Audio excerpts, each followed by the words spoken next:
নির্বাচন যখনই হোক, এপ্রিলে হোক, ফেব্রুয়ারিতে হোক কিংবা ডিসেম্বরে হোক, নির্বাচন যখনই হোক, দুইটা বিষয়ে জামাত অনর, পয়েন্ট অফ নো রিটার্নে দুইটা বিষয়ে জামাত একটুও ছাড় দিবে না। জামাতের সাফ কথা, এবং রাজনীতির ডিটারমিনান্ট হবে ওই দুইটা বিষয়। বিষয় দুটো হচ্ছে সংস্কার ও বিচার। নির্বাচনের রোডম্যাপ নিয়ে জামাত, চরমোনাই, এনসিপি এরা সিরিয়াস না। আপনি রোডম্যাপ যে কয়টা ইচ্ছে ওই কয়টা দেন। এপ্রিলে দিয়েছেন না, এখন ফেব্রুয়ারিতে আনেন, ডিসেম্বরে আপনি নভেম্বরে দেন, কোনো সমস্যা নেই। কিন্তু কন্ডিশন হচ্ছে বিচার এবং সংস্কার করতে হবে। বিচার বলতে কথিত কোন রকম বিচার না, কয়েকটা বিচারের রায় হতে হবে, একদম রিভিউ কমপ্লিট হতে হবে, এক্সিকিউট হতে হবে। এটা আপনি করেন ডিসেম্বরে, কোনো সমস্যা নাই। ফেব্রুয়ারিতে করেন, সমস্যা নাই। এপ্রিলে কোনো সমস্যা, এবং ইউনুস চাইট এই যে এপ্রিলে নির্বাচনের তারিখ কেন দিয়েছে, যে বিচার বলতে জাস্ট বিচারিক আদালতের ট্রাইব্যুনালের রায় সেটা না। ট্রাইব্যুনাল রায় হবে, আপিল করবে, আপিল শেষ হবে, রিভিউ করবে, রিভিউ শেষ হবে, রায় এক্সিকিউট হবে। এই পর্যন্ত ইউনুস যেতে চান, যার ফলে এপ্রিলে নির্বাচনের তারিখ ঘোষণা করেছেন। এপ্রিলে এমনি এমনি দেন নাই। এই জায়গায় জামাত, এনসিপি, চরমোনাই তাদের সবার অবস্থান একই। ঠিক আছে, আপনি যখনই নির্বাচন করেন বিচার এবং সংস্কার হতে হবে, তাছাড়া কোনো নির্বাচন নেই। রোডম্যাপ এটা আমাদের কাছে গুরুত্বপূর্ণ কিছু না। আপনি বৃষ্টির দিনে নির্বাচন করেন না ঝড়ের দিনে, আগে বিচার সংস্কার করেন। এই জন্য দেখবেন যে রোডম্যাপ এটা কিছু না।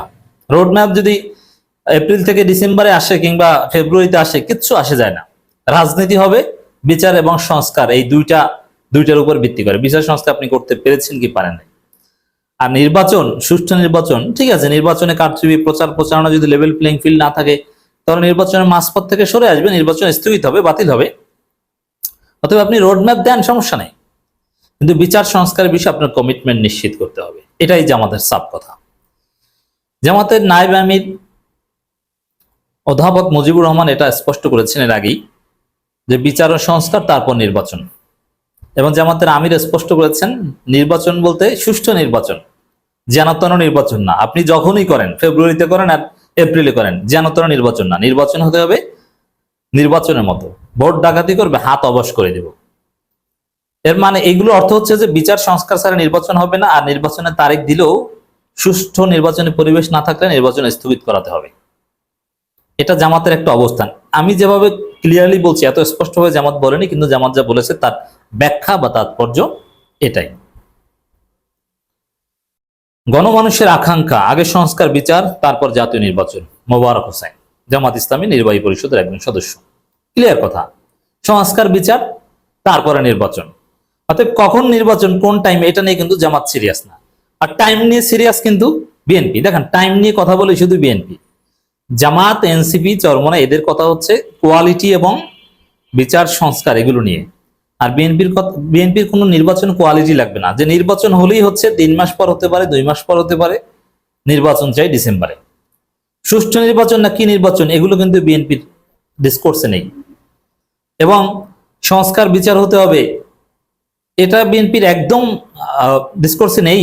সংস্কার বিচার নিয়ে তাদের কোনো সিরিয়াস নেই। নির্বাচন হতে হবে, নির্বাচনে সব মেডিসিন। আর আমির খুশরু তো বলে দিয়েছে, বিচার করবে বিএনপি, সংস্কার করবে বিএনপি, গায়ের জোরের মামুবাড়ির আবদার। কিন্তু জামাতের কথা ক্লিয়ার, জনগণ আকাঙ্ক্ষা সংস্কার বিচার, তারপর জাতীয় নির্বাচন। তো এখন আপনি ফেব্রুয়ারিতে করে পারেন আর ডিসেম্বরে করে পারেন। বাংলাদেশ জামাত ইসলামের কেন্দ্রীয় নির্বাহী পরিষদ সদস্য, যশোর কুষ্টিয়া অঞ্চল পরিচালক জনাব মোবারক হোসেন বলেছেন, গণমানুষের আকাঙ্ক্ষা হলো আগে সংস্কার ও বিচার, তারপর জাতীয় নির্বাচন। অন্তর্বর্তী সরকারকে অবশ্যই সকলের জন্য লেভেল প্লেইং ফিল্ড তৈরি করে অবাধ, সুষ্ঠু ও নিরপেক্ষ নির্বাচনের পরিবেশ নিশ্চিত করতে হবে।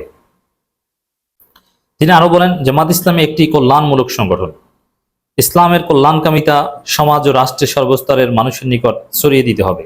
সংগঠন দায়িত্বশীল হিসেবে বিপদগ্রস্ত মানুষের পাশে দাঁড়াতে হবে, তাদের সমস্যাসমূহ আন্তরিকতার সাথে সমাধানের চেষ্টা করতে হবে, এমন আস্থা অর্জন করতে হবে মানুষ যেন কোনো সমস্যা পড়লে সর্বপ্রথম জামাত ইসলামী নেতা কর্মীদের কাছে ছুটে আসে।